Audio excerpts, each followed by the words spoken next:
Class 10th students, तो आप सभी का बहुत बहुत स्वागत है हिंदी के इस चैनल में जहां आपकी रूपाली मैम आपको पढ़ाती है आपसे हिंदी।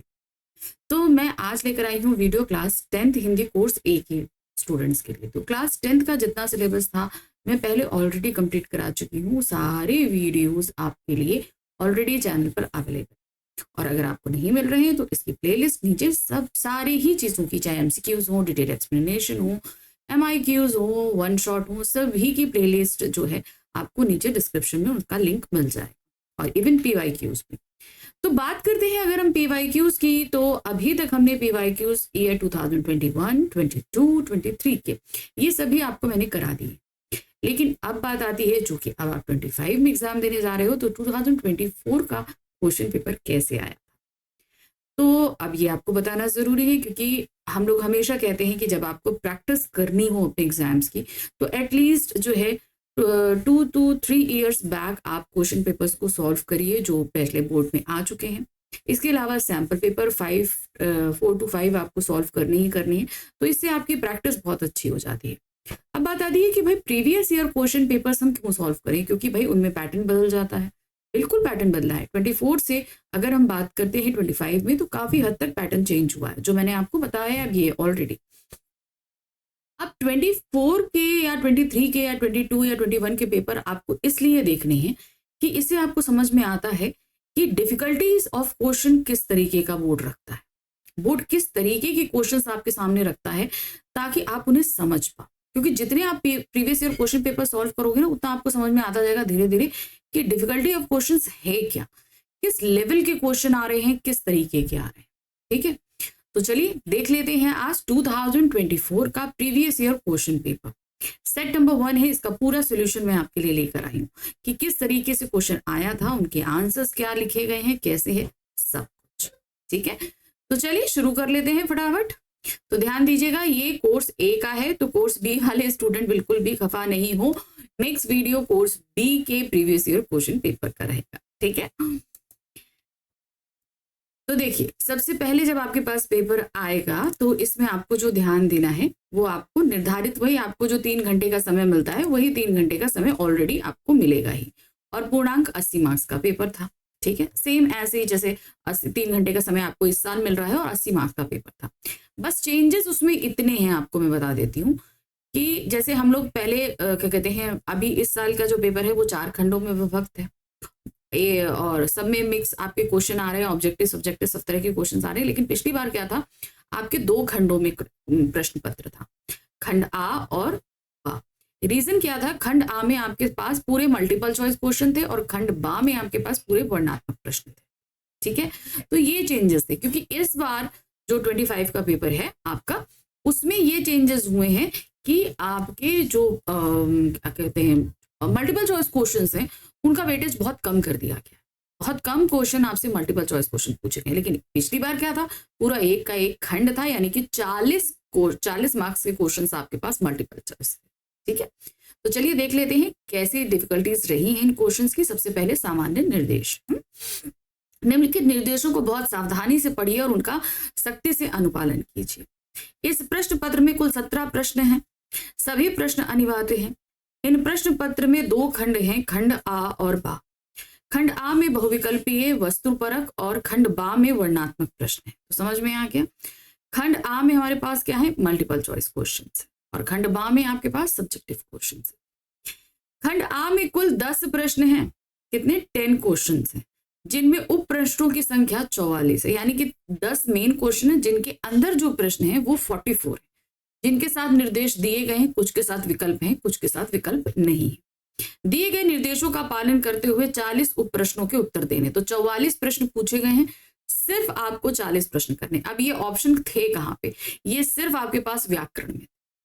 व्याकरण पिछली बार मल्टीपल चॉइस क्वेश्चन आया था, आपको रखे गए थे हर जगह 5-5 प्रश्न और आपको करने थे 4-4। तो ये जो 4 ऑप्शंस आपके पास में है ना, कि 44 में से 40 करने, जो 4 ऑप्शंस आपको मिल रहे हैं, ये सिर्फ व्याकरण के सेक्शन में थे और बाकी कहीं पर आपके पास ऑप्शन नहीं थे। खंड बा में कुल 7 प्रश्न हैं और सभी प्रश्नों के साथ उनके विकल्प भी दिए गए। निर्देशानुसार विकल्प का ध्यान रखते हुए सभी प्रश्नों के उत्तर आपको लिखने। हर किसी के साथ आपको निर्देश है, उनको ध्यान से पढ़ना है और उनके अनुसार आपको उत्तर के आंसर देने, प्रश्नों के उत्तर देने हैं। प्रश्नों के उत्तर दिए गए निर्देशों का पालन करते हुए थे। ठीक है, जितने भी आपके सामने निर्देश थे उनका आपको ध्यान से करना है। यथासंभव सभी प्रश्नों के उत्तर क्रमानुसार लिखिए, यानी कि सीक्वेंस में आपको उनके उत्तर लिखने हैं। चलिए अब आ जाते हैं, जैसे हमने कहा कि सिर्फ 2 खंड है, तो खंड आ आपका बहुविकल्पीय वस्तुपरक है। तो सबसे पहले हमारे पास, जैसे आप हर पेपर में अपठित गद्यांश रहता है, यहाँ पे भी पहला हमारा क्या है, अपठित गद्यांश। Total multiple choice questions. निम्नलिखित गद्यांश को ध्यानपूर्वक पढ़कर उस पर आधारित दिए गए प्रश्नों के सर्वाधिक उपयुक्त उत्तर वाले विकल्प आपको चुनने हैं। 5x1 यानी कि ये गद्यांश पढ़ेंगे, इन पर 5 प्रश्न है और 5 ही करने, कोई ऑप्शन नहीं। भारत एक विशाल देश है जहां के विभिन्न राज्यों की अपनी क्षेत्रीय भाषाएं हैं। स्वतंत्रता के पश्चात से मातृभाषा को प्रोत्साहित करने की बातें चर्चा में रही, परंतु इनके विकास के लिए कोई ठोस उपाय नहीं किए गए। इसके कारण प्रत्येक क्षेत्र में विदेशी भाषा अंग्रेजी का वर्चस्व स्थापित होता गया। ये तो हम आज भी देखते हैं। नेल्सन मंडेला ने कहा कि किसी भी व्यक्ति के सोचने की प्रक्रिया अपनी मातृभाषा में होती है। हम कुछ भी अगर थिंक करेंगे, सोचेंगे, तो वो हमारी मातृभाषा में ही करेंगे ना। हम हिंदी बोलते हैं तो हिंदी में करेंगे, अगर आप बांग्ला है, पंजाबी है, जो भी आपकी भाषा है आप उसी में करोगे ना। अगर किसी व्यक्ति से उसकी मातृभाषा में बात करें तो वह दिल तक पहुंचती है। बिल्कुल सही है। यह सर्वविदित है कि मातृभाषा में शिक्षा प्राप्त करना अत्यंत सहज एवं सुगम होता है। अपनी मातृभाषा में विद्यार्थी किसी भी विषय को सरलता से समझ लेता है, जबकि अन्य भाषाओं में उसे कठिनाई का सामना करना पड़ता है। विश्व भर के शिक्षाविदों ने मातृभाषा में शिक्षा प्रदान किए जाने को महत्व दिया है, कि मतलब आप जो भी शिक्षा प्राप्त करते हो वो आपकी मातृभाषा में होनी चाहिए। विश्व स्वास्थ्य संगठन की एक रिपोर्ट के अनुसार अपनी मातृभाषा में चिकित्सा की पढ़ाई करने वाले देशों में चिकित्सा एवं स्वास्थ्य व्यवस्था की स्थिति अन्य देशों की तुलना में अच्छी होती है। यानी कि मान लीजिए कि अगर हमारे देश में हमारी मेडिकल की जो पढ़ाई है वो हिंदी में हो, तो यहाँ की स्वास्थ्य सुरक्षाएं ज्यादा, स्वास्थ्य सेवाएं, जो फैसिलिटीज हैं वो ज्यादा अच्छी रहेंगी। चीन, रूस, जर्मनी, फ्रांस और जापान सहित अनेक देश अपनी मातृभाषा में शिक्षा प्रदान कर रहे हैं, कि जो अपनी मातृभाषा है उसी में शिक्षा देते हैं। सर्वविदित है कि ये देश लगभग प्रत्येक क्षेत्र में अग्रणी है। अब आप ले लीजिए चीन, रूस, जर्मनी, फ्रांस को, ये अपने क्षेत्रों में सबसे आगे भी है ना, लगभग प्रत्येक क्षेत्र में अग्रणी है। इन देशों में अपनी मातृभाषा में शिक्षा प्रदान करके ही उन्नति प्राप्त की है। यदि स्वतंत्रता के पश्चात भारत में भी मातृभाषा में चिकित्सा एवं तकनीकी शिक्षा प्रदान की जाती, तो हम आज विश्व में और अधिक बेहतर स्थिति में होते। वर्तमान में इस दिशा में ठोस और क्रांतिकारी कदम उठाए जाने की आवश्यकता है, यानी कि आज के समय में इस क्षेत्र में उठाए जाने के लिए जरूरी है। तो ये था हमारा पठित गद्यांश। इस पर पूछे गए कितने? 5 प्रश्न, और 5 बहुविकल्पीय। किसी भी देश के आधारभूत विकास के लिए आवश्यक है, क्या आवश्यक है? तकनीकी शिक्षा का विस्तार होना, चिकित्सीय शिक्षा का विस्तार होना, किसी भी भाषा में शिक्षा देना, मातृभाषा में शिक्षा का विस्तार। तो क्या जरूरी है? वो है मातृभाषा में शिक्षा का विस्तार होना। नेक्स्ट आते हैं, स्वास्थ्य और चिकित्सा की दृष्टि में कौन से देश अच्छी स्थिति में है? कौन से थे? चीन, रूस, फ्रांस, है ना। देखिए ये तुमने बताया था, लेकिन क्यों है? मातृभाषा में चिकित्सीय शिक्षा देने वाले देश, सही है। अपनी राष्ट्रभाषा को मातृभाषा बनाने वाले देश, राष्ट्रभाषा और मातृभाषा को समान मानने वाले देश, अंग्रेजी भाषा से दूरी बनाने वाले देश। तो कौन सी अच्छी स्थिति में है? जो अपनी मातृभाषा में चिकित्सीय शिक्षा देने वाले देश, जिनमें आपका चीन और रूस, फ्रांस वगैरह है। भारत में क्षेत्रीय भाषाओं की अपेक्षाकृत कम विकसित होने के कारण क्या है? इसका क्या कारण है कि ये बाकी जो हमारी जो क्षेत्रीय भाषाओं की अपेक्षाकृत कम विकसित हुई? इसका रीजन क्या है? हिंदी भाषा का वर्चस्व, अंग्रेजी भाषा का वर्चस्व, उपयुक्त प्रयासों का अभाव, या स्थानीय इच्छा शक्ति का अभाव। देखिए इसमें सबसे बड़ा बात यह है कि अंग्रेजी भाषा का वर्चस्व तो है ही, और दूसरा हिंदी भाषा का इतना वर्चस्व नहीं हो पाया।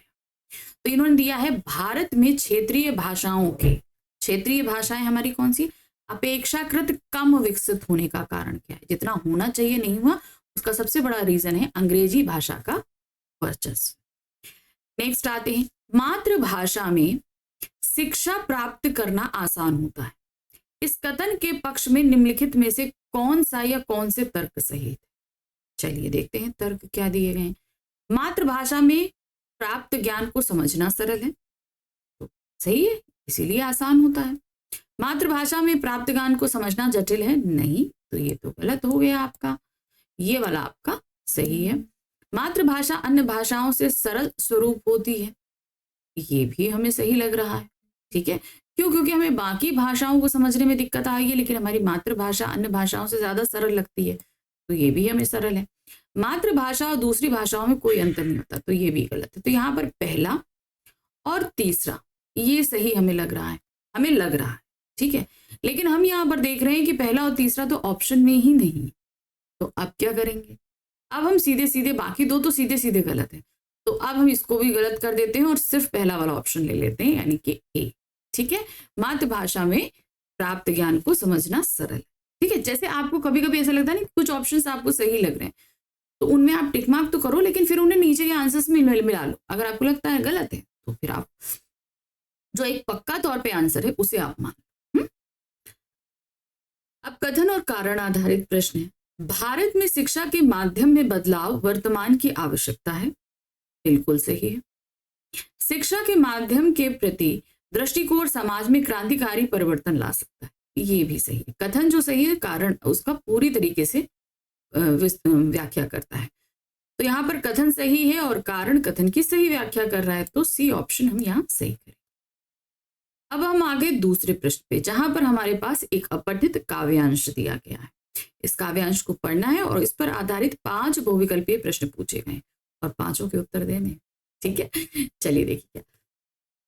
सच से हटकर जिए तो क्या जिए हम या कि तुम, जो नत हुआ वह मृत हुआ, जो व्रंत से झड़कर कुसुम, जो लक्ष्य भूल रुका नहीं, जो हार देख झुका नहीं, जिसने प्रणय पाथे माना जीत उसकी ही रही, सच हम नहीं सच तुम नहीं, सच है महज संघर्ष ही, ऐसा करो जिससे ना प्राणों में कहीं जड़ता रहे, जो है जहां चुपचाप अपने आप से लड़ता रहे, जो भी परिस्थितियां मिले कांटे चुभे कलियां खिले, हारे नहीं इंसान है संदेश जीवन का यही, सच हम नहीं सच तुम नहीं, सच है महज संघर्ष ही, हमने रचा आओ ही अब तोड़ दे इस प्यार को, क्या वह क्या मिलन मिलना वही जो मोड़ दे मझदार।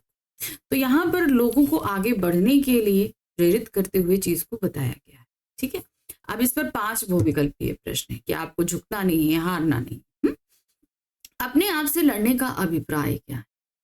अपने भीतर उठे अंतर्द्वंद से लड़ना, अपने भीतर की कमजोरियों से लड़ना, अपने शारीरिक कमजोरियों से लड़ना, अपनी मानसिक व्याधियों से लड़ना।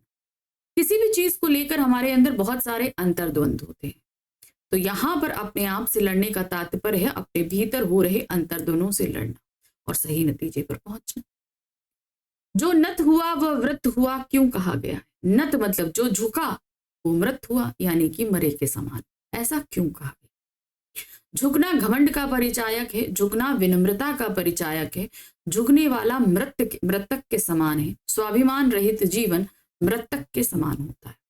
तो यहाँ पर जो नत हुआ यानी कि जो झुका वो मरा, ये तो अर्थ है। तो अगर तीसरा देखेंगे झुकने वाला मृतक के समान है, तो ये अर्थ तो सही है, लेकिन उन्होंने कहा कि क्यों कहा गया है, क्वेश्चन ये पूछा गया है।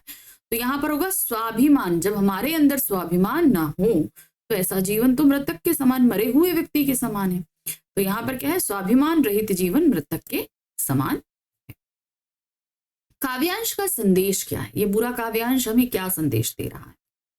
हर प्रकार की परिस्थिति से समझौता कर स्वयं को ढालने का है, जीवन की संभावना वाले मार्ग पर ही आगे बढ़ने का है, कैसी भी कठिन परिस्थितियां हो उससे हार ना मानने का है, हार की संभावना होने पर नवीन लक्ष्य के निर्माण का है। तो सही क्या है? क्या संदेश दे रहा है? कि कैसी भी कठिन परिस्थितियां हो हार नहीं मानने का है। तो यहाँ पर सी ऑप्शन सही है। नेक्स्ट है, कांटे और कलियां किसके प्रतीक हैं?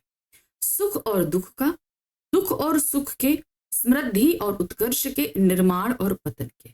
तो कांटे हैं दुख का और कलियां हैं सुख का। तो यहाँ पर बी ऑप्शन हमारा एकदम सही है। अब आ जाते हैं क्वेश्चन नंबर 5 पे। कथन कारण आधारित है। मानव मात्र का जीवन संघर्षपूर्ण है। तो ये कथन तो सही है। ऑप्शन देते हैं, मानव मात्र को अपने जीवन में सम विषम हर तरह की परिस्थितियों का डट के सामना करना चाहिए। हाँ, तो इसीलिए तो भाई संघर्ष हुआ। हर परिस्थिति का अगर डट के सामना करेंगे तो संघर्ष होगा, यानी कि कथन और कारण दोनों सही है। देखिए क्या है, कथन सही है और कारण कथन की सही व्याख्या करता है, तो सी ऑप्शन अपने आप में सही है। चलिए अब आ गए हम प्रश्न संख्या 3, जहां पर अब हमारे पास प्रश्न क्या आएंगे, सब बहुविकल्पी हैं, अभी खंड आ ही चल रहा है। अब व्याकरण आधारित प्रश्न चलेंगे, 4 क्वेश्चन, यानी कि 3, 4, 5, 6 ये हमारे व्याकरण आधारित प्रश्न रहेंगे। तो क्वेश्चन नंबर 3 में क्या है, देखिए, निर्देशानुसार रचना के आधार पर वाक्य भेद पर आधारित 5 बहुविकल्पीय प्रश्नों में से किन्हीं 4 प्रश्नों के सही उत्तर वाले विकल्प चुनकर लिखिए। तो अब यहाँ पर हमारे पास क्या आ रहे हैं, 5 प्रश्न आ रहे हैं, किस पे, रचना के आधार पर। हमें करने कितने हैं, सिर्फ 4, 1 नंबर मिलेगा। ठीक है, एक प्रश्न के लिए तो 4 क्वेश्चन करेंगे तो कितने मिलेंगे, 4 नंबर। जब बाबूजी रामायण का पाठ करते तब हम उनकी बगल में बैठे रहते, इस वाक्य का संयुक्त वाक्य होगा। ठीक है, चलिए देखते हैं। ऑप्शंस दिए गए हैं तो अपने मन से तो हमें नहीं बनाना है, ऑप्शन देखते हैं। पहला है, बाबूजी रामायण का पाठ करते और हम उनकी बगल में बैठे रहते, ये तो हमें सही लग रहा है। ऑप्शन आते हैं, जिस समय बाबूजी रामायण का पाठ करते उस समय, तो ये तो मिश्र वाक्य हो गया, तो ये तो गलत हो गया। नेक्स्ट आते हैं, बाबूजी के रामायण का पाठ करते समय हम उनकी बगल में बैठते, ये सरल वाक्य हो गया। जब बाबूजी द्वारा रामायण का पाठ किया जाता तो ये भी एक मिश्र वाक्य है, तो सही क्या है यहाँ पर, ए ऑप्शन। ठीक, नेक्स्ट आ जाते हैं, माँ थाली में दही भात सानती और बनावटी नाम से कौर बनाकर खिलाती जाती, इसे सरल वाक्य में बदला जाए तो क्या होगा। अगर इसे हम सरल वाक्य में बदल दें तो ये क्या होगा, चलिए देखते हैं। पहले हमें सारे पढ़ने पड़ेंगे तभी तो निकाल पाएंगे। माँ जब भी थाली में दही भात सानती तथा बनावटी नाम से कौर बनाकर खिलाती जाती। ठीक है, अब इसे सरल वाक्य में बोलता है, तो जब लगा होने से तो ये मिश्र वाक्य हो गया, कट कर दीजिए। माँ थाली में दाल भात सानती और, तो ये तो संयुक्त वाक्य हो गया। माँ थाली में दही भात सान कर बनावटी नाम से कौर बनाकर खिलाती, ये बिल्कुल सरल वाक्य। नेक्स्ट आते हैं, माँ थाली में अपने लिए दही भात सानती पर कौर बनाकर मुझे खिला देती, तो ये तो क्वेश्चन आंसर ही अपने आप में गलत हो गया है ना, स्टेटमेंट ही बदल गया, तो ये भी कट करते, तो यहाँ पर 3 ऑप्शन हमारा सही।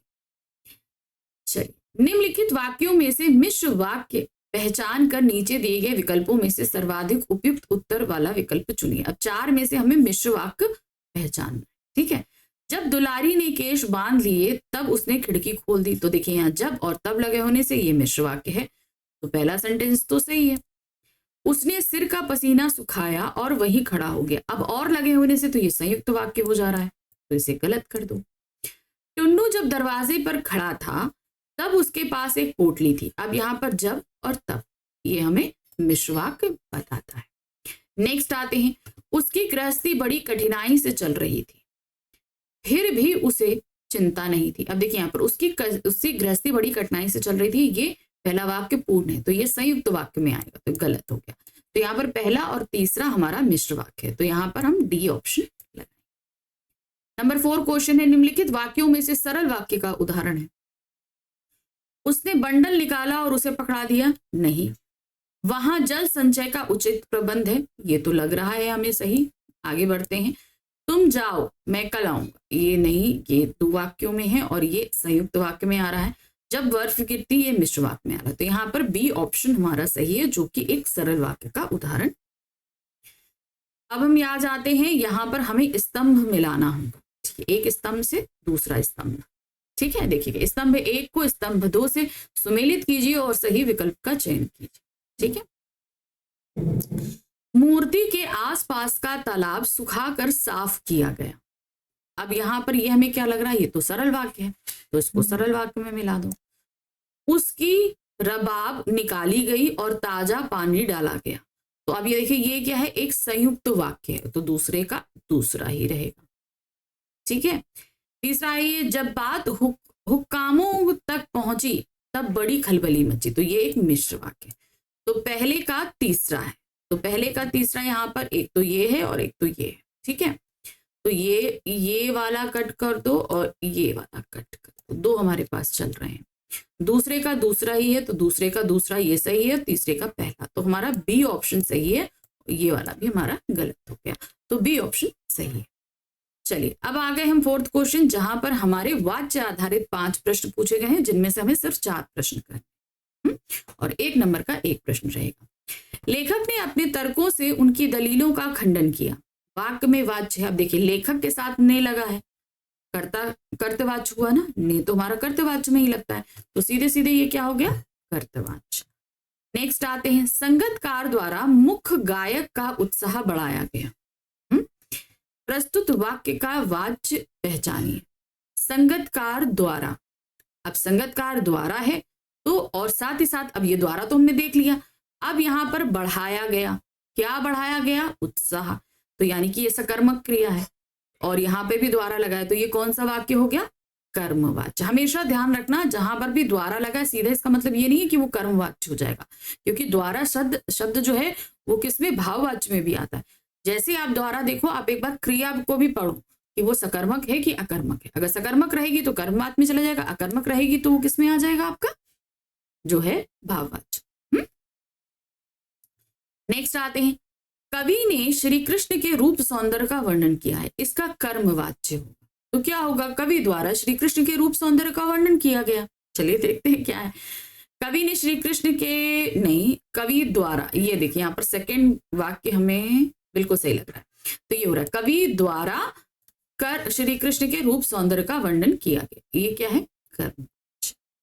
नेक्स्ट आ गए फोर्थ क्वेश्चन, निम्नलिखित वाक्यों में भाववाच्य के उदाहरण हैं या हैं, ठीक है, एक होगा या कई होंगे, तो आपको ढूंढने हैं। चलिए देखिए, प्रधानाचार्य द्वारा निर्देश जारी किया गया। अब चूंकि द्वारा लगा है तो ये तो भाववाच्य में भी आता है, तो क्रिया पे आ जाओ, जारी किया गया, क्या जारी किया गया, निर्देश, तो ये तो सकर्मक क्रिया है, तो ये हमारी भाववाच्य नहीं होगी।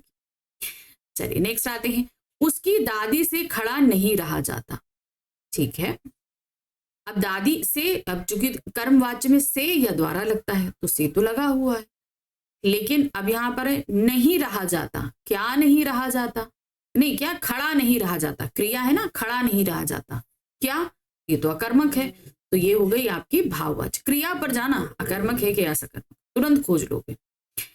फिर उसके बाद आते हैं, सज्जन अपने से बड़ों की सेवा करते हैं, सेवा करते हैं, ठीक है, अब यहां पर ने लगा हुआ है, ने, ध्यान रखना, सज्जन अपनों से बड़ी की सेवा करते हैं, तो ये ने लगे होने से क्या हो गया, ये एक कर्तवाच्य हो रहा है, ठीक है, तो इसको भी काट दीजिए। खिलाड़ी से अब दौड़ा नहीं जाता, ठीक है, तो ये से लगा है, ये तो भाववाच्य की पहचान है, लेकिन यहाँ पर ये दौड़ा नहीं जाता, क्या, कहीं करनी है, तो ये हो गया, तो दूसरा और चौथा हमारा क्या है, भाववाच्य, तो यहाँ पर बी ऑप्शन हमारा सही। चलिए फिफ्थ आ गए, अब हमें क्या करना है, स्तंभ, स्तंभ 1 को स्तंभ 2 से सुमेलित कीजिए और सही विकल्प का चयन कीजिए। अब यहाँ पर क्या हो रहा है, देखिए, घायल पक्षी से उड़ा नहीं जा सका, क्या नहीं किया जा सका, उड़ा नहीं जा सका, क्या पूछो, आंसर नहीं मिल रहा है, तो सीधे सीधे ये हो गया भाववाच्य। कवि बादल में क्रांति का स्वर सुनता है, सुनता है, कौन सुन रहा है, कवि, तो ये तो कर्तवाच्य हो रहा है सीधे सीधे, ठीक है, तो इसे आप कर्तवाच्य में लगा दो। उससे वह गीत नहीं गाया गया, नहीं गाया गया, क्या नहीं गाया गया, गीत नहीं गाया, ठीक है, नहीं गाया गया, क्या, गीत, तो आंसर मिल रहा है, ये सकर्मक क्रिया हो गई, तो ये हो जाएगी कर्मवाच्य। तो यहां पर पहले का है तीसरा, तो पहले का तीसरा 2 जगह है, तो ये वाला कट कर दो, ये वाला कट कर दो, ठीक है। फिर आ रहा है दूसरे का पहला, तो दूसरे का पहला यहां पर है, यानी कि यहां पर बी वाला भी कट कर दो, और तीसरे का दूसरा, तो यहाँ पर सी ऑप्शन हमारा निकला है। चलिए अब आगे 5वां, जहां पर हमारे पास रहेंगे पद परिचय आधारित 5 बहुविकल्पीय प्रश्न, ठीक, चलिए देखते हैं, जिनमें से हमें सिर्फ 4 करने हैं। शीला जी ने साहित्य का दायरा बढ़ा दिया, वाक्य में रेखांकित पद का परिचय होगा। शीला जी एक व्यक्तिवाचक संज्ञा है, स्त्रीलिंग है, एक वचन है, और क्या नाम, कर्ताकारक है, ठीक है, चलिए निकालते हैं। तो ये 3 व्यक्तिवाचक हैं, तो ये जातिवाचक वाला कट कर दो, ठीक है, तो व्यक्तिवाचक व्यक्तिवाचक व्यक्तिवाचक सही है, एक वचन सही है, स्त्रीलिंग स्त्रीलिंग बिल्कुल सही है। तो हमने क्या बोला था, कर्ता कारक है, यहाँ कर्ता, यहाँ कर्म, यहाँ कर्ण, तो सही क्या हो गया, कर्ता कारक, ए वाला। ठीक है, यहाँ पर क्योंकि यहाँ पर सिर्फ कारक के हिसाब से ही डिफ्रेंशिएट हम कर पा रहे हैं, तो यहाँ पर क्या है, कर्ता कारक। नेक्स्ट आते हैं, लेखक ने उस घटना को पूरी ईमानदारी से लिखा, रेखांकित पद का परिचय होगा। अब उस लगा है तो उस तो आप सीधे बोलोगे सर्वनाम है, लेकिन नहीं, यहाँ घटना, घटना क्या है, संज्ञा है। ठीक है ना, घटना क्या है, संज्ञा है, जातिवाचक संज्ञा है। अब इस संज्ञा के बारे में क्या बताया जा रहा, उस, तो संज्ञा के बारे में जो चीज बताई जाएगी वो हमेशा क्या हो जाएगी, विशेषण। और चूंकि ये सर्वनाम है इसलिए ये हो जाएगा सार्वनामिक विशेषण। चलिए देखते हैं, यहाँ पर तो ये पुरुषवाचक सर्वनाम कट करो, यहाँ पर कट करो, दो हैं सार्वनामिक विशेषण। घटना अब एक ही है, अब घटना घटती है तो स्त्रीलिंग है, तो यहाँ पर सार्वनामिक विशेषण एक जन, इसमें यहाँ पुरलिंग, तो ये सी वाला कट गया, क्योंकि घटना अगर स्त्रीलिंग है तो विशेषण भी स्त्रीलिंग ही होगा, और विशेष्य है घटना, तो यहाँ पर बी ऑप्शन सही है। तीसरा आ जाते हैं, निम्नलिखित में से किस वाक्य में स्थानवाचक क्रिया विशेषण का प्रयोग नहीं हुआ है। अब स्थानवाचक क्रिया विशेषण के लिए मैंने क्या बोला था कि क्रिया के साथ हमें कहाँ लगाकर अगर हम प्रश्न करते हैं और हमें उत्तर मिलता है तो वहां पर स्थानवाचक होगा, और अगर नहीं मिल रहा है तो वो स्थानवाचक नहीं। ठीक है, चलो देखते हैं। एक चिड़िया हमारी खिड़की पर डरी समी बैठी थी। अब यहाँ पर क्या है, बैठी, डरी समी बैठी थी, कहाँ बैठी थी, खिड़की पर बैठी थी, उत्तर मिला, तो इसका मतलब है कि ये स्थानवाचक क्रिया विशेषण है। पापा की आवाज सुनकर मैं बाहर निकल आया, निकल आया, कहाँ निकल आया, बाहर निकल आया, उत्तर मिला, तो ये भी क्रिया विशेषण है, स्थानवाचक। नेक्स्ट आते हैं, यह खेल तो खुले में ही खेला जा सकता है, खेला जा सकता है, कहाँ खेला जा सकता है, खुले में, तो ये भी स्थानवाचक है। ठीक है, नेक्स्ट आते हैं, उस ड्राइवर ने अचानक जोर से ब्रेक लगाई, ब्रेक लगाई, कहाँ लगाई, नहीं, कैसे लगाई का उत्तर मिल रहा है, तो ये है रीतिवाचक क्रिया विशेषण, क्योंकि जोर से रीतिवाचक क्रिया विशेषण होता है, तो डी हमारा स्थानवाचक क्रिया विशेषण नहीं है। नेक्स्ट आते हैं, कस्बे की नगर पालिका प्रतिवर्ष कुछ नया करती थी। ठीक है, रेखांकित पद होगा। अब प्रतिवर्ष, प्रतिवर्ष क्या हुआ, ये तो समय को बता रहा है। ठीक है, नया करती थी, कब करती थी, प्रतिवर्ष, तो ये हो गया क्रिया विशेषण, और कौन सा क्रिया विशेषण है, कालवाचक, क्योंकि ये समय को बता रहा है। तो यहां पर आप देख रहे हैं कालवाचक क्रिया विशेषण एक है और करना क्रिया की विशेषता है। नंबर 5th क्वेश्चन है, बचपन में मैं दुबली पतली और सांवली थी। अब मैं शब्द क्या है, ये सर्वनाम है, कौन सा सर्वनाम है, पुरुषवाचक सर्वनाम है, मैं है तो उत्तम पुरुषवाचक सर्वनाम है। अब दुबली पतली थी तो स्त्रीलिंग है, एक वचन है, कर्ता कारक। ठीक है, चलिए देखते हैं। तो सबसे पहले आप देखो कि यहां पर उत्तम पुरुष एक ही है, स्त्रीलिंग है, एक वचन है, कर्ता कारक, तुरंत निकल आया।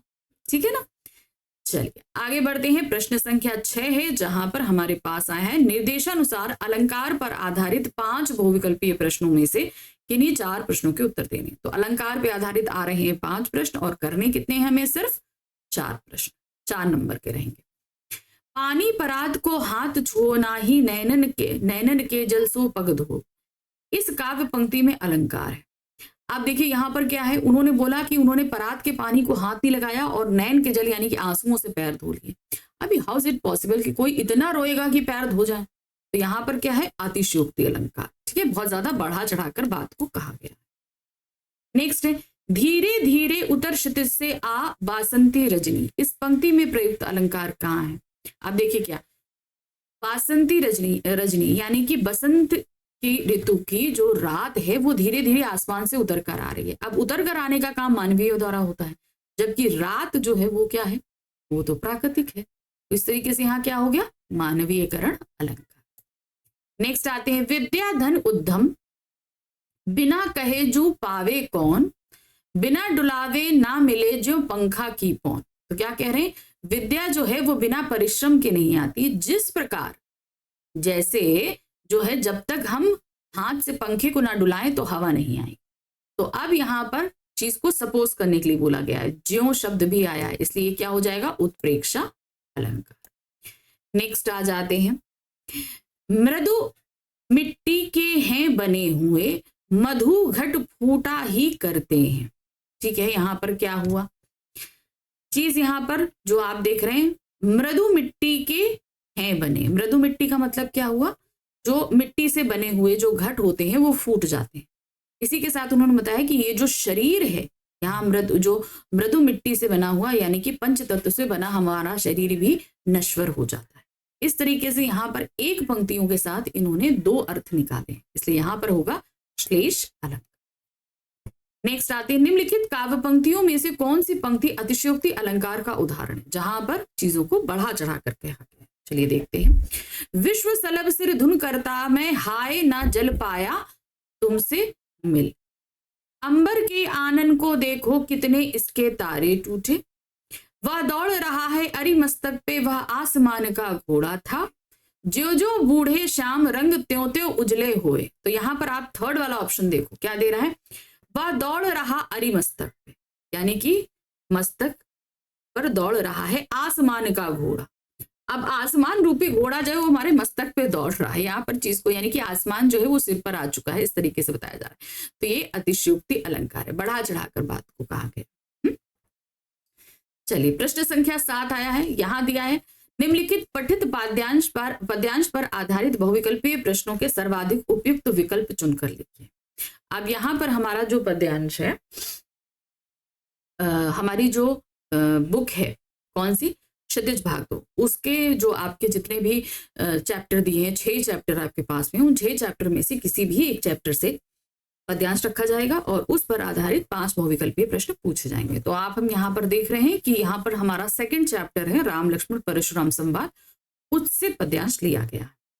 नाथ संबुद अनुभंज निहारा, होई केयु एक उदास तुम्हारा। आये सु कहा कही किन मोही, सुनि रिसाई बोले मुनि कोही। सेवकू सो जो करे सेवकाई, अरिकानी करी करे लड़ाई। सुनहु राम जेहि शिव धनुष तोरा, सहस्त्र बाहु सम सो रिपुमूरा। तो बिलगाऊ बिगाई समाजा, ना तय मारे जाहे सब राजा। सुनी मुनि वचन लखन मुस्काने, बोले परसु धर ही अवमाने। बहु धनु ही तोरी लरकाई, कभू न असी रिस कीन्ही गुसाई। ये ही धनु पर ममता के ही हेतु, सुनी रिसाई कै भृगुकुल केतु। रे नभ बालक काल बस बोलत, तोहु नाही संहार। धनु ही सम त्रिपुरारी, धनु विदित सकल संसार। तो ये तो आपने पढ़ा हुआ है, आपको अच्छे से अर्थ पता है, अब इस अर्थ को समझाने की आवश्यकता नहीं है। इस पर आधारित 5 प्रश्न देखते हैं। पहला प्रश्न है, नाथ संबुद अनुभंज निहारा, होई केयु एक दास तुम्हारा। पंक्ति के संदर्भ में राम के चरित्र की कौन सी विशेषता। तो राम जी ने कहा कि भाई धनुष को तोड़ने वाला आपका ही कोई दास होगा, तो जाहिर सी बात है कि वो बहुत ही विनम्रता के साथ उनको बोल रहे हैं, है ना। तो संयम, सरलता, विनम्रता, वीरता, तो इनकी जो चरित्र की विशेषता पता चलती है वो है कि राम जी बहुत विनम्र थे। परशुराम ने शिव धनुष तोड़ने वाले को क्या चेतावनी दी। उन्होंने क्या बोला था कि भाई इस धनुष को तोड़ने वाला सहस्त्र बाहु के समान ही मेरा दुश्मन है, बोला था ना। चलिए देखते हैं। सहस्त्र बाहु के समान उसे अपना शत्रु समझने की, बिल्कुल सही है, हमें तो ये सही लग रहा है। आगे बढ़ते हैं। राजा जनक की सभा से बाहर निकल आने की, राजा जनक की सभा से उसे मार डालने की, उसके साथ आजीवन शत्रुतापूर्ण व्यवहार करने की, तो सही यहाँ पर पहला ही, ठीक है। सहस्त्र बाहु के समान अपना शत्रु समझने की। नातई मारे जाहे सब राजा, ये कथन परशुराम के उदाहरण है। क्या है परशुराम का, क्या उदाहरण प्रस्तुत है। शौर्य का, अहंकार का, क्रोध का या गौरव। ये उनके क्रोध को व्यक्त कर रहा है, किसके, परशुराम के क्रोध को व्यक्त कर रहा है कि वो इतने ज्यादा क्रोधी है कि यहाँ पर उपस्थित सभी राजाओं को वो मार देंगे। सेवक किसे कहा गया है, मधुर वचन बोलने वाले को, सेवा करने वाले को, कभी क्रोध ना करने वाले को, विनम्रतापूर्ण व्यवहार करने वाले को। तो सेवक कौन है, सेवा करने वाले को सेवक कहा गया है। 5वां प्रश्न है, परशुराम की धनुष पर ममता होने का क्या कारण था। भाई वो उनके आराध्य शिव का धनुष है ना। उनके आराध्य शिव का धनुष होना बिल्कुल सही है। उनके गुरु विश्वामित्र का धनुष नहीं, अपने पिता का आशीर्वाद समझना नहीं, धनुष का अत्यंत प्राचीन होना नहीं। तो सही क्या है, ये परशुराम जी के आराध्य जो हैं और उनके जो गुरु हैं शिव जी का धनुष। अब आ गए प्रश्न संख्या 8। यहाँ पर हमारे जो गद्य जो काव्य खंड है उसके जो 6 अध्याय हैं, उन 6 अध्यायों में से किसी भी अध्याय से 2 प्रश्न रखे जाएंगे और दोनों ही प्रश्न आपको कर, ठीक है। संगतकार मुख्य गायक का साथ क्यों देता है? अनुपयुक्त विकल्प छांट कर लिखिए। जो गलत है, ध्यान रखिएगा, जो गलत है ऑप्शन उसे आपको छांटना है। उसके समान ही अपनी पहचान बनाने के लिए। संगतकार ऐसा कभी नहीं करना चाहता है, ये गलत है, ठीक है। तब भी हम ऑप्शन और लेते हैं। प्रदर्शन के दौरान उसका उत्साह बढ़ाने के लिए, बिल्कुल सही है। उसके प्रदर्शन को सफल बनाने के लिए, उसके स्वर को सहारा देने के लिए, बिल्कुल सही। तो जो अनुपयुक्त है वो है उसके समान अपनी पहचान बनाने के लिए। ऐसा कुछ भी संगतकार नहीं करता है। दूसरा प्रश्न है, यह दंतुरित मुस्कान कविता में बच्चे द्वारा पिता को एकटक देखे जाने का क्या कारण है? इसका सबसे बड़ा कारण यह है कि उसके पिता उसके लिए अपरिचित है, उसको बिल्कुल पहचानते नहीं है और वो बच्चा उन्हें लगातार देखकर पहचानने की कोशिश कर रहा है। ऐसे एकटक देखना उसका स्वभाव था, उसे पलके झपकाना नहीं आता। वह उन्हें पहचानने की कोशिश कर रहा है, बिल्कुल सही है। वह उनकी उपेक्षा करने का प्रयास कर रहा है, नहीं, वह लेखक को पहचानने की कोशिश कर रहा। चलिए अब आ गए प्रश्न संख्या 9, जहां पर हमारे गद्य खंड के जो 6 अध्याय हैं उन 6 अध्यायों में से किसी भी एक अध्याय से एक गद्यांश रखा जाएगा, उसे हमें पढ़ना है और उस पर आधारित 5 बहुविकल्पीय प्रश्न दिए गए हैं। उन 5 के उत्तर हमको देने, ठीक है। तो गद्यांश देखिए क्या है। आजाद हिंद फौज के मुकदमे का सिलसिला था, सभी कॉलेज, स्कूलों, दुकानों के लिए हड़ताल का आह्वान था। तो ये कौन सा चैप्टर है? एक कहानी, यह भी मनु भंडारी जी द्वारा लिखित है ना। जो नहीं कर रहे थे, छात्रों का एक बहुत बड़ा समूह वहां जा जाकर हड़ताल करवा रहा था। शाम को अजमेर का पूरा विद्यार्थी वर्ग चौपड़ यानी कि मुख्य बाजार का चौराहा पर इकट्ठा हुआ और फिर हुई भाषणबाजी। इस बीच पिताजी की इनके एक निहायत दकियानूसी मित्र ने घर आकर अच्छी तरह पिताजी की लू उतारी, यानी कि पूरी आकर शिकायत कर दी। अरे उस मनु की तो मत मारी गई है, पर भंडारी जी आपको क्या हुआ है? ठीक है, आपने लड़कियों को आजादी दी, पर देखते आप जाने कैसे कैसे उल्टे सीधे लड़कों के साथ हड़तालें करवाती, हुड़दंग मचाती फिर रही है।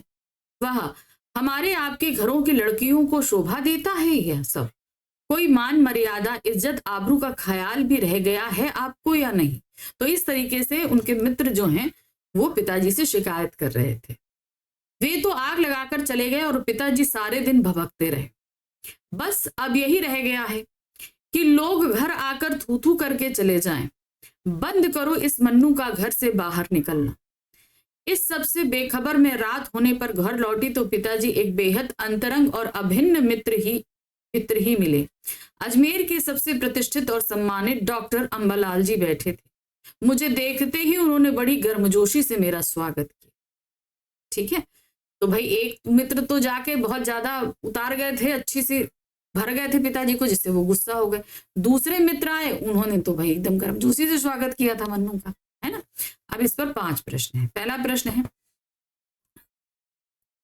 बंद करो अब इस मन्नू का घर से निकलना। गद्यांश में यह निर्देश किसे दिया गया है? अब किसे दिया जा रहा है? जाहिर सी बात है मन्नू उस जगह थी नहीं, पिताजी निर्देश दे रहे थे, तो किसको दिया जाएगा? माँ को। माँ को बोल रहे होंगे सीधे सीधे, तो सही क्या ऑप्शन? माँ को निर्देश दे रहे थे। नेक्स्ट है, पिताजी के भभकने का क्या कारण था? बहुत भभकना मतलब बहुत गुस्सा करना, इसका कारण क्या था? मन्नू का हड़ताल आदि में भाग लेना, मन्नू की गतिविधियों पर माँ की असहमति, पिताजी के मित्र द्वारा मन्नू की शिकायत, पिताजी की स्वयं ही मन्नू की नाराजगी। नहीं, कारण क्या था? पिताजी के मित्र ने जो है उनके शिकायत करी थी मन्नू की। तो सही क्या है? सी वाला ऑप्शन। उपर्युक्त गद्यांश की भाषा है, तो भाषा है ओजपूर्ण, सूक्ति प्रधान, मुहावरेदार या संस्कृत निष्ठ। तो आप यहाँ पर देख रहे हैं ओजपूर्ण भाषा है, ठीक है, ना सूक्तियां हैं, ना मुहावरे हैं, ना संस्कृत निष्ठ भाषा है, ठीक है। हड़ताल का आह्वान क्यों किया जा रहा था? आजाद हिंद फौज के खिलाफ मुकदमे के विरोध में, भारत के लिए पूर्ण स्वराज की मांग में, छात्रों के लिए बेहतर अधिकार और सुविधाओं के लिए, कॉलेज प्रशासन द्वारा छात्रों के खिलाफ कार्यवाही के विरोध में। तो सही इसका क्या कारण था? आजाद हिंद फौज के खिलाफ मुकदमे के विरोध में। पांचवा प्रश्न है, पूरा छात्र वर्ग चौपड़ पर क्यों एकत्र हुआ था? आयोजित हड़ताल के समर्थन में, जो हड़ताल की जा रही थी उसके समर्थन में। तो यहां पर पहला ऑप्शन सही है, आयोजित हड़ताल के समर्थन के लिए। चलिए अब प्रश्न संख्या 10 आए, तो ये हमारे खंड जो आ है इसका लास्ट प्रश्न है। इसमें भी अब हमारे गद्य खंड पर आधारित जो 6 चैप्टर हैं उनमें से किसी भी चैप्टर में से 2 प्रश्न आपको दिए जाएंगे। बिस्मिल्लाह खां काशी छोड़कर क्यों नहीं जाना चाहते थे? अनुपयुक्त विकल्प चयन करना, जो सही नहीं है वो ढूंढना है। ठीक है, उनकी जन्मभूमि और कर्म भूमि होने के कारण उन्हें काशी से विशेष लगाव था, तो ये तो सही है। अपने पुरखों के समान वे भी काशी के बालाजी से जुड़ा रहना चाहते थे, बिल्कुल सही है। काशी से दूर जाने पर उन्हें स्वयं पर विश्वास कम प्रतीत होता था, नहीं ये रीजन नहीं था, क्योंकि वो तो बाहर जाके परफॉर्मेंस करते थे ना। बाबा विश्वनाथ और गंगा मैया के कारण दोनों ही काशी में हैं, जिनसे उनका लगाव था, तो ये भी सही। तो यहाँ पर जो गलत ऑप्शन है वो है आपका सी।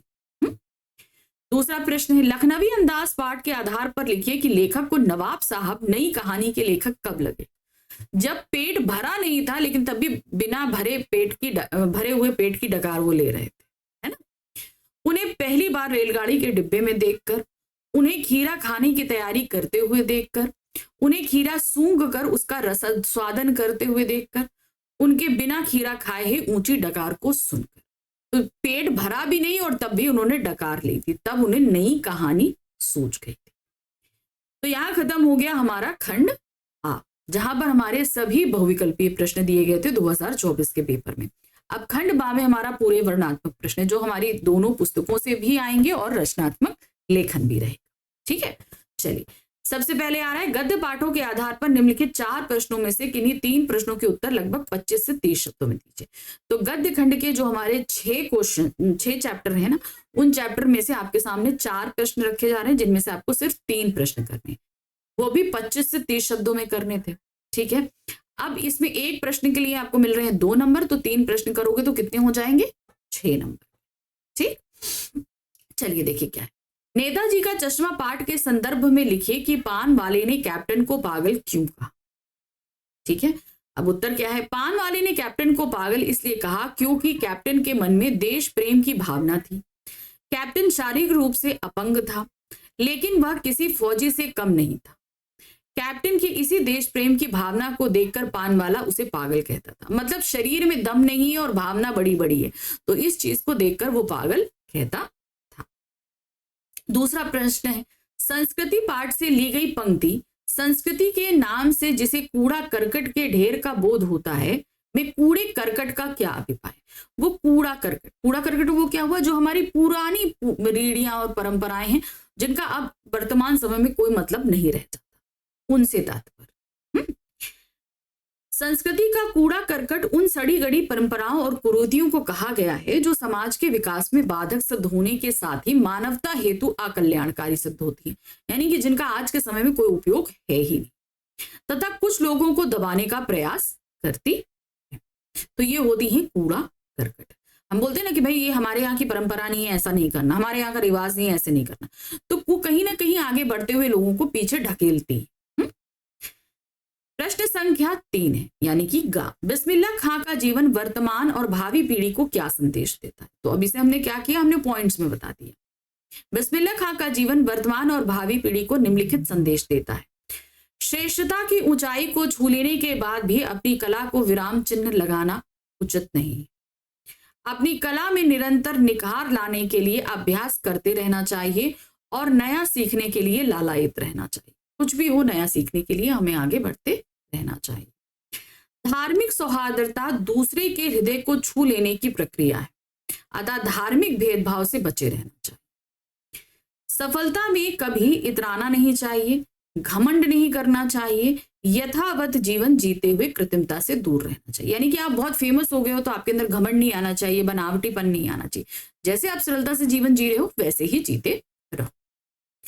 चौथा प्रश्न दिया गया है, क्योंकि 3 प्रश्न करने थे 4 में से, तो चौथा प्रश्न है, बाल गोविंद भगत पाठ के आधार पर लिखिए कि अपनी पतोहू के प्रति बाल गोविंद भगत का व्यवहार उनके किन गुणों को उजागर करता है? अब पतोहू के पति उन्होंने क्या किया था कि वो एक तो समाज का अंधविश्वास तोड़ना चाहते थे, दूसरा स्त्रियों को आगे बढ़ाना चाहते थे और कुरीतियों का सीधे सीधे खंडन करते थे, है ना। अपने पतोहू के प्रति बालगोविंद भगत का व्यवहार उनकी स्त्री को सम्मान, पहचान और आत्मविश्वास प्रदान करने वाला दिखाई पड़ता है।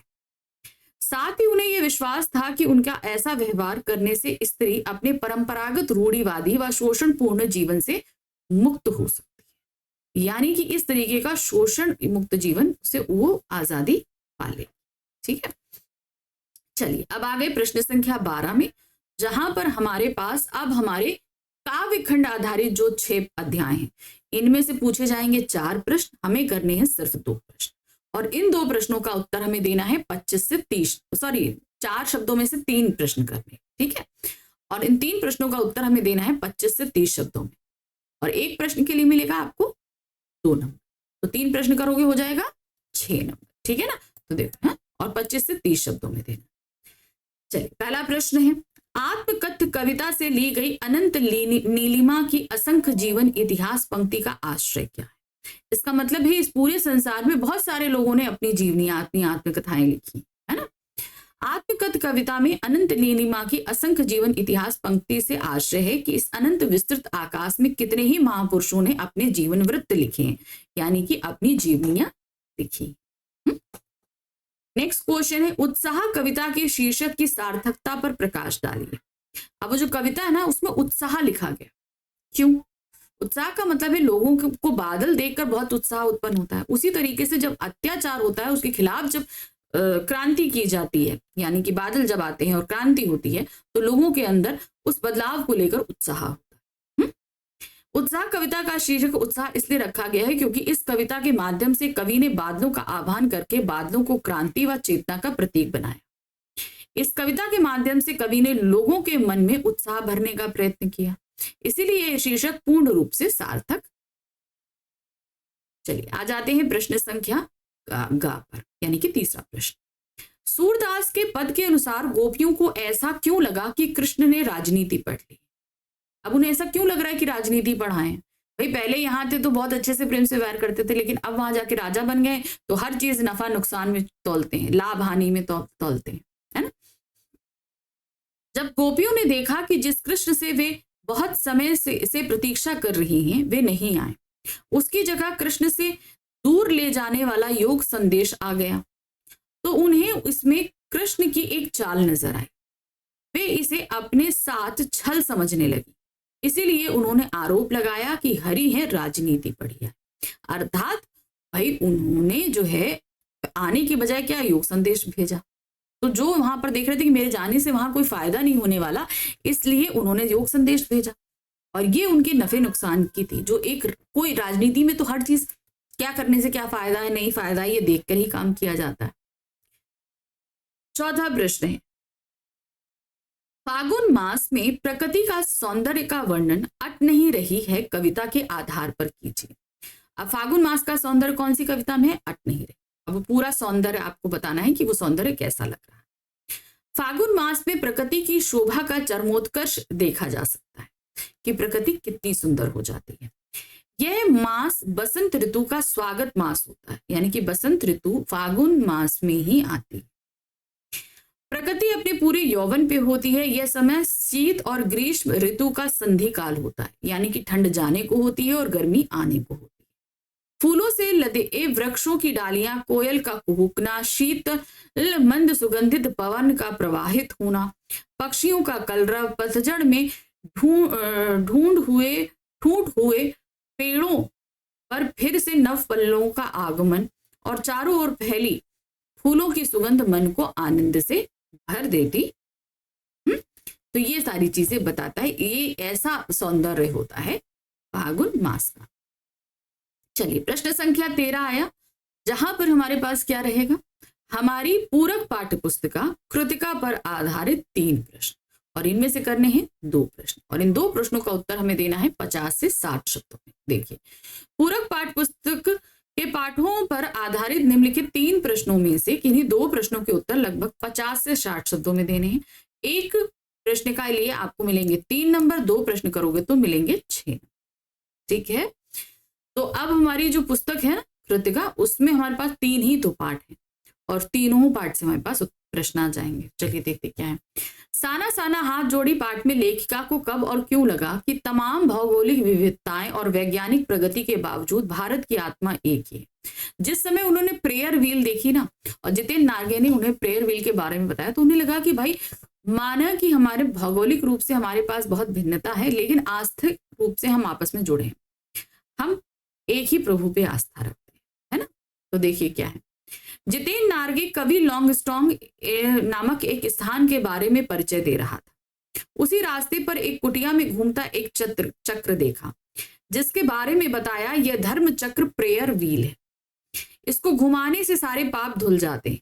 जितेंद्र की यह बात सुनकर लेखिका को लगा चाहे मैदान हो या पहाड़, तमाम वैज्ञानिक प्रगतियों के बावजूद इस देश की आत्मा एक ही। तो जहां प्रेयर व्हील घुमाने से पाप धुलते हैं, वहीं यहाँ पर उत्तर में आप क्या देखते हैं कि लोग कहते हैं गंगा में स्नान कर लो पाप धुल जाते हैं, है ना। लोगों की आस्थाएं, विश्वास, अंधविश्वास, पाप पुण्य की अवधारणाएं और कल्पनाएं एक जैसी, मतलब चाहे जितनी विभिन्नताएं हैं भौगोलिक दृष्टि से, विज्ञान ने बहुत प्रगति कर ली हो, लेकिन हमारी आस्थाएं सब जगह एक ही। दूसरा प्रश्न है, माता का अंचल पाठ में जिस ग्राम्य जीवन और संस्कृति का उल्लेख है, उसे वर्तमान में क्या अंतर है? जो पाठ में है और जो अभी है, उसमें क्या अंतर है? क्या उस अंतर को आप सकारात्मक मानते हैं? यानी कि जो फर्क हुआ है, क्या वो सकारात्मक है? हमें नहीं लगता कि सकारात्मक है। चलिए देखते हैं।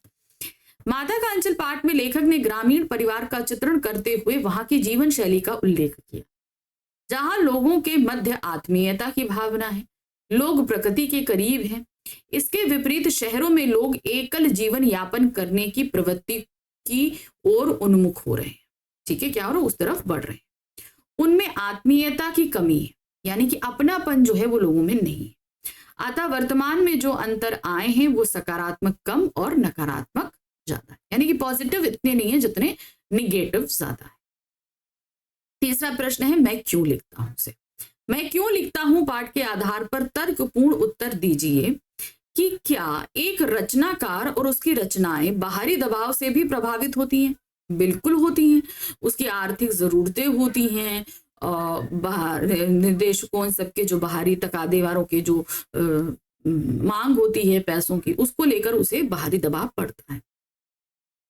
आपकी दृष्टि में वे कौन बाहरी दबाव है जो रचनाकार की रचना को प्रभावित करते हैं? कुछ रचनाकारों की रचनाओं में स्वयं की अनुभूति से उत्पन्न विचार होते हैं, यानी कि वो अपने आप सोचते हैं, और कुछ अनुभवों से प्राप्त विचारों को लिखा जाता है। इसके साथ ऐसे कारण बाह्य दबाव भी उपस्थित हो जाते हैं। ये आंतरिक तौर पे तो है, मगर बाहरी रूप से भी कुछ दबाव पड़ते हैं लेखकों को लिखने के लिए, जिनमें लेखक लिखने के लिए प्रेरित होता है। वे बाह्य दबाव है, सामाजिक परिस्थितियां, आर्थिक लाभ की आकांक्षा, प्रकाशकों तथा संपादकों का पुनः पुनः आग्रह, मतलब बार बार रिक्वेस्ट करते हैं, नहीं सर कुछ लिख दीजिए, नहीं सर कुछ लिख दीजिए। विशिष्ट के पक्ष में विचारों को प्रस्तुत करना, यानी कि किसी के विचार हमने पढ़े, हमें लगा नहीं ये गलत है, इसमें हम अपनी थॉट्स दे सकते हैं, तो वो एक प्रॉब्लम हो जाती है। तो ये कुछ ऐसे कारण है जिसकी वजह से बाहरी दबाव पड़ते हैं लेखकों पर अपनी रचना करने के लिए। अब आ जाते हैं प्रश्न संख्या 14। यहाँ क्या दिया गया? अब यहाँ से शुरू होता है हमारा रचनात्मक लेखन। ठीक है, 14, 15, 16 और 17।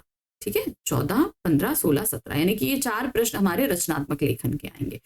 तो सबसे पहला प्रश्न हमारा आ रहा है अनुच्छेद लेखन का। यहां पर हमारे पास में अनुच्छेद लेखन में 3 ऑप्शंस दिए गए थे, तीनों में से कोई एक करना था। जो भी आप करोगे उसके लिए आपको 6 नंबर मिलेंगे, और ये रचनात्मक लेखन आपको लिखना था कितना? 120 शब्दों। तो संकेत बिंदु दिए हुए थे उन्हीं के आधार पे, तो आपको तो एक करना था, लेकिन हम आपको यहाँ तीनों करके बताते हैं। ठीक है, देखिए पहला था हमारा साइबर सुरक्षा, जागरूकता ही समाधान। संकेत बिंदु थे भूमिका, अर्थ, वर्तमान में चर्चा का कारण, जागरूकता का प्रभाव। तो ये 4 संकेत बिंदु दिए थे जिस पर हमें अनुच्छेद लेखन लिखना था। अब हमने लिखा है, चलिए देख लेते हैं। आज हम सभी डिजिटल दुनिया की तरफ तेजी से बढ़ते जा रहे हैं।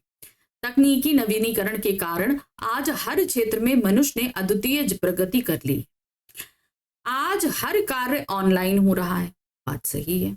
चाहे कोई सामान खरीदना हो या किसी को पैसा भेजना हो, लोग आज पैसों से ज्यादा अपने डाटा के निजीकरण पर अधिक ध्यान देते हैं, यानी कि हमारा जो इंफॉर्मेशन रहती है वो। आज साइबर युग ने एक ऐसी परिस्थिति का निर्माण कर दिया है जहां कुछ भी छिपाया नहीं जा सकता।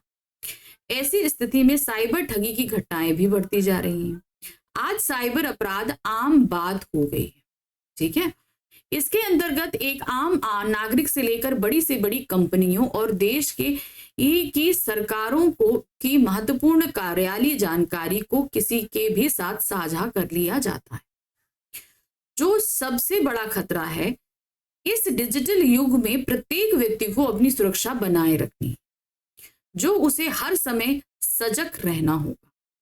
साइबर ठगी को रोकने के लिए जागरूकता का प्रसार करना आवश्यक है, यानी कि हमारे अंदर इस चीज को लेकर इंफॉर्मेशन होनी चाहिए कि किस तरीके से ठगी हो रही है।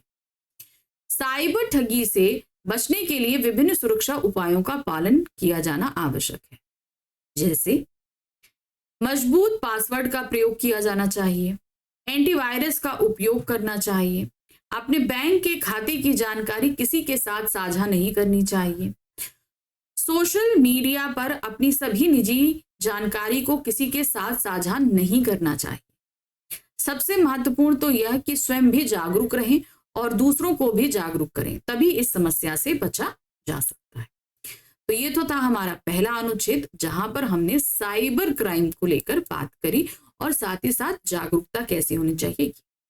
अब हमारे पास में हमारा दूसरा ऑप्शन, वो क्या है? सौर ऊर्जा, सस्ती और स्वच्छ ऊर्जा, ठीक है, यानी कि जो ऊर्जा हमें सूरज से प्राप्त हो रही है। अब ये सस्ती भी है और अच्छी भी है, स्वच्छ है क्योंकि इससे कोई पोल्यूशन नहीं होता। अब इस पर आपके पास संकेत बिंदु दिए गए हैं।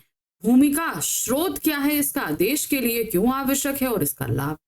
तो इन 4 संकेत बिंदुओं के आधार पर आपको अनुच्छेद लिखना है। कितना याद रखना, 120 शब्दों में ही लिखना है। चलिए देखिए क्या, सौर ऊर्जा वह ऊर्जा है जो सीधे सूर्य द्वारा प्राप्त की जा सकती है, जो पूर्णतः स्वच्छ और सस्ती होती है, क्योंकि भाई सूर्य की ऊर्जा तो सभी को मिलती है, उसके लिए कुछ पैसा तो हमें देना नहीं पड़ता है। आज का युग विज्ञान का युग है, अतः सूर्य की ऊर्जा का विद्युत ऊर्जा में बदलने की प्रक्रिया को ही मुख्य रूप से सौर ऊर्जा कहा जाता है। इसे अक्षय ऊर्जा स्रोत के रूप में प्रयोग किया जा सकता है, ऐसा ऊर्जा जो कभी खत्म ही नहीं होती है। सरकार द्वारा 2022 तक सौर ऊर्जा क्षेत्र में 1 लाख मेगावाट उत्पादन के लिए प्रतिबद्ध है। देश के कई हिस्सों में खेतों, छतों और सोलर पैनल लगाकर सौर ऊर्जा उत्पादन किया जा रहा है। इसके अतिरिक्त ऐसी अनेक इमारतें चिन्हित की गई हैं जिन पर सौर ऊर्जा संयंत्र लगाए जा सके। सौर ऊर्जा से मनुष्य और प्रकृति दोनों को लाभ हुआ है। भाई हमें इसके लिए तो कुछ ऐसा नहीं है कि कोयला जलाना पड़ रहा है, कि पानी को कन्वर्ट करना पड़ रहा है बिजली के लिए। ये तो सीधे हमें आसमान से जो ऊर्जा मिल रही है उसके लिए हमें हो रहा है, जो हमें लाभ भी दे रही है। सौर ऊर्जा का सबसे बड़ा लाभ यह है कि यह ऊर्जा का स्वच्छ रूप है, इससे प्रदूषण का खतरा नहीं है। सोलर संयंत्र एक बार लगा देने पर उसे किसी तरह के ईंधन की जरूरत नहीं होती। गांव में जहां बिजली पहुंचाना मुश्किल हो रहा है, वहां सोलर सेल ज्यादा से ज्यादा इस्तेमाल करना चाहिए। लोगों में सौर ऊर्जा के प्रति जागरूकता बढ़ाई जानी चाहिए, तभी हमारा वातावरण सुरक्षित रह सकेगा। हमारे जीवन में सूर्य का अनेक दृष्टियों से महत्व है। दरअसल धरती पर मानव के जन्म से ही सूर्य की ऊर्जा लाभकारी रही। हालांकि पर्यावरण की वर्तमान स्थिति चिंताजनक है, किंतु दुनिया ने ऊर्जा के संभावित वैकल्पिक स्रोतों के नए सिरे से काम चालू कर दिया है, जो जीवाश्म ईंधन की जगह ले रहे हैं। तो जीवाश्म ईंधन क्या होते हैं? जो हमें धरती का उत्खनन करने से प्राप्त होते हैं, जैसे पेट्रोल है, कोयला है, ये सारी चीजें जो धरती के गर्भ में जो जीवाश्म से बनती है। लेकिन सौर ऊर्जा हमें कैसे प्राप्त हो रही है? सीधे सूरज से। चलिए अब तीसरा और आखिरी ऑप्शन हमारे पास में क्या था? वो है अंतर्राष्ट्रीय महिला दिवस। ठीक है, अब इस पे संकेत बिंदु दिया गया है। भूमिका, उद्देश्य, संसार की लगभग आधी आबादी महिलाएं ही हैं। महिलाओं की स्थिति पर प्रभाव। ठीक है, अब इस पर हमें लिखना है। चलिए देखते क्या है। पृथ्वी पर महिलाओं के बिना जीवन की परिकल्पना भी नहीं की जा सकती है। नारी को सम्मान देने तथा उनके समर्पण के लिए उनका आभार जताने के लिए प्रत्येक वर्ष 8 मार्च को अंतर्राष्ट्रीय महिला दिवस यानी कि इंटरनेशनल वुमेन्स डे मनाया जाता है। इस दिन को मनाने की खास मकसद समाज में महिलाओं की बराबरी का हक दिलाना, हाँ, एवं महिला सशक्तिकरण पर जोर देना। साथ ही किसी भी क्षेत्र में महिलाओं के साथ होने वाले भेदभाव को रोकने के मकसद से भी इस दिवस को मनाया जाता है। आज के परिक्षेत्र में अगर हम विचार करें तो हम पाते हैं कि आज महिलाएं पुरुषों से बहुत आगे निकल गई हैं। ठीक है, महिलाओं को जब जब अवसर दिया गया है तब तब उन्होंने पूरे विश्व को बता दिया कि वह पुरुष के बराबर ही नहीं बल्कि कई मौकों में वे उनसे कई गुना बेहतर साबित हुई। आज विश्व पटल पर महिलाएं नए नए कीर्तिमान स्थापित कर रही हैं। अब वह समय नहीं रहा कि जब महिलाएं घर की चार दीवारी में बंद की जाती थी। अब महिलाएं हर क्षेत्र में अपनी प्रतिभा का बेहतर प्रदर्शन कर रही हैं। भले ही वर्तमान समय में भारत सरकार महिलाओं की स्थिति को सुधारने का प्रयास कर रही है। साल 2001 में भारत सरकार ने महिला सशक्तिकरण हेतु अपनी राष्ट्रीय नीति का गठन किया। महिला सशक्तिकरण नीति की को मंजूरी केंद्र सरकार ने 21 मार्च 2001 को दी। महिला सशक्तिकरण नीति के मुख्य बिंदु इस प्रकार है। महिला सशक्तिकरण के लिए महिलाओं को देश के राजनीति, सामाजिक और आर्थिक क्षेत्र में पुरुषों के समान अधिकार प्रदान करना।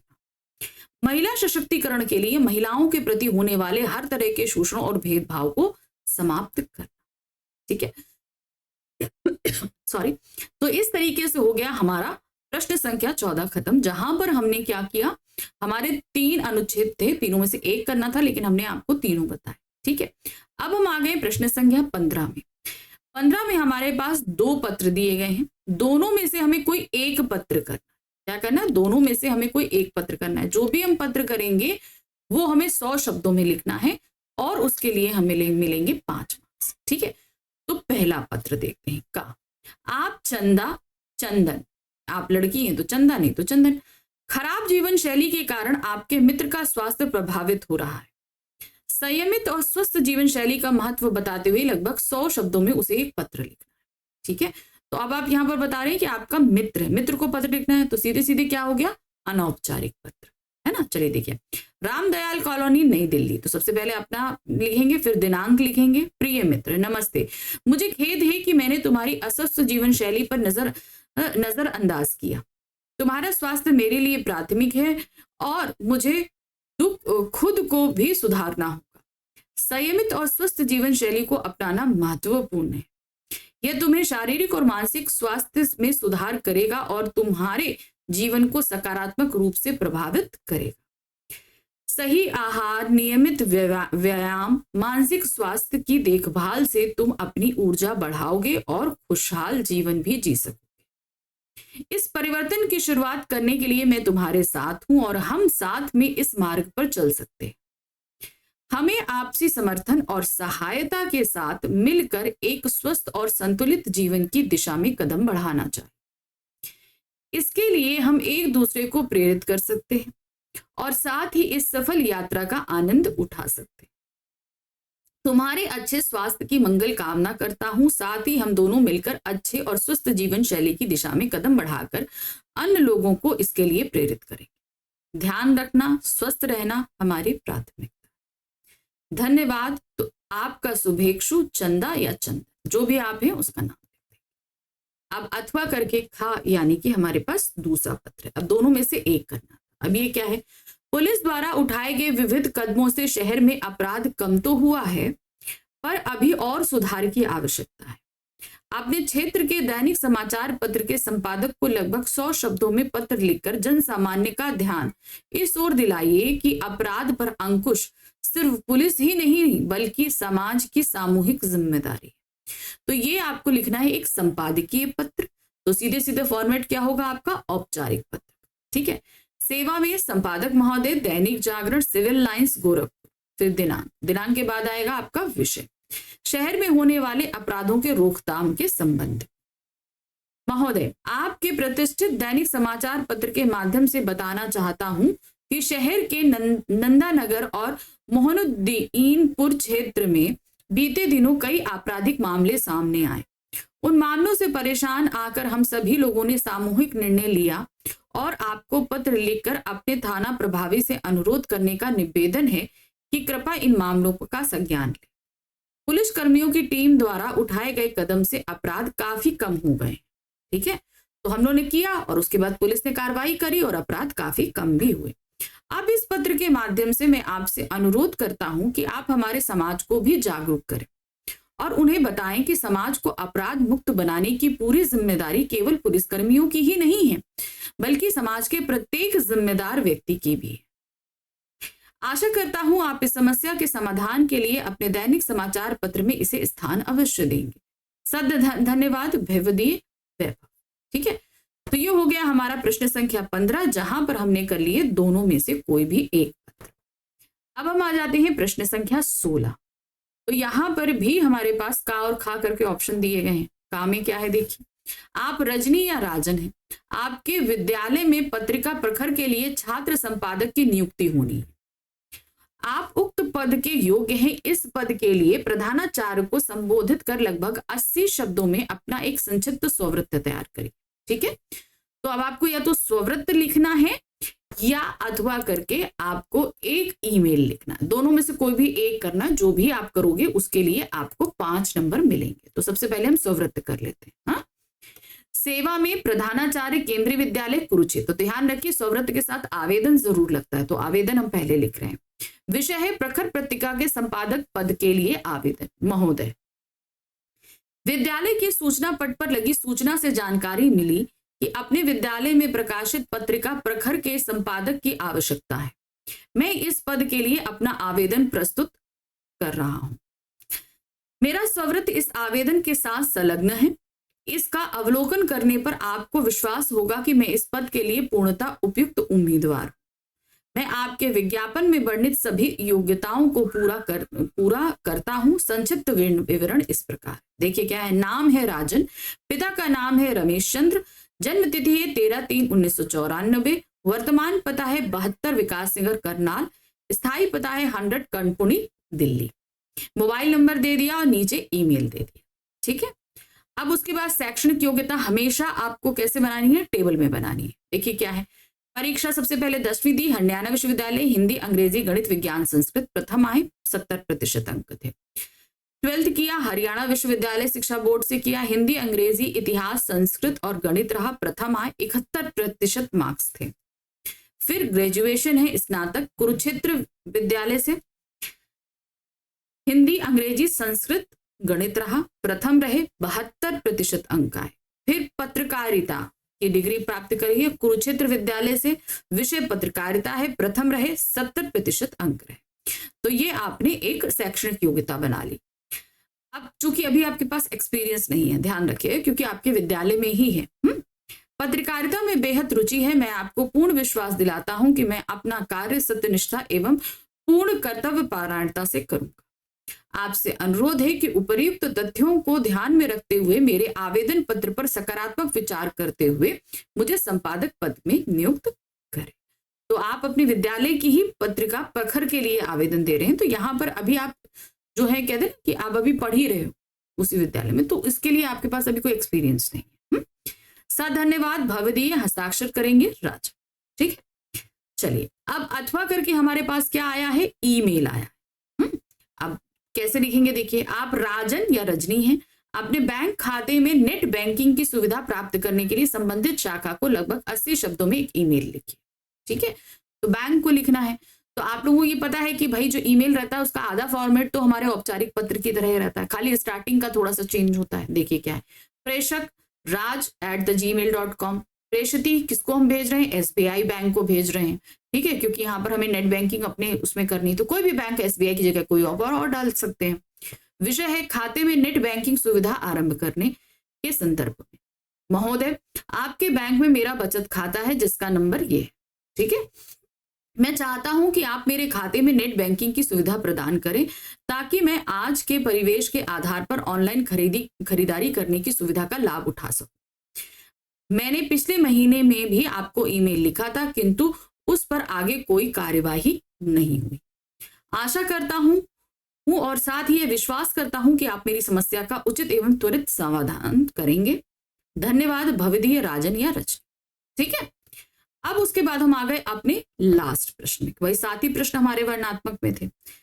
अब इसमें क्या है, या तो आपको एक विज्ञापन तैयार करना है या आपको संदेश लिखना है, दोनों में से कोई भी एक काम करना है। जो भी करेंगे आपको उसके लिए 4 नंबर मिलेंगे। देखिए क्या है, राज्य परिवहन निगम की ओर से सड़क सुरक्षा के प्रति जागरूकता के लिए लगभग 40 शब्दों में एक आकर्षक विज्ञापन तैयार कीजिए। 4 नंबर कराकर। तो ये देखिए एक विज्ञापन है, सड़क सुरक्षा नियमों का पालन करें, जिम्मेदार बने, सुरक्षित रहें। क्रॉसिंग पर रेड सिग्नल होने पर हमेशा स्टॉप लाइन से पहले रुकें। इधर एक पिक्चर बना दी है, हरी बत्ती होने पर क्रॉसिंग पार करें। सड़क सुरक्षा परिवहन निगम द्वारा स्मार्ट बने, सुरक्षित रहें। तो ऐसा एक आप विज्ञापन बना सकते हैं।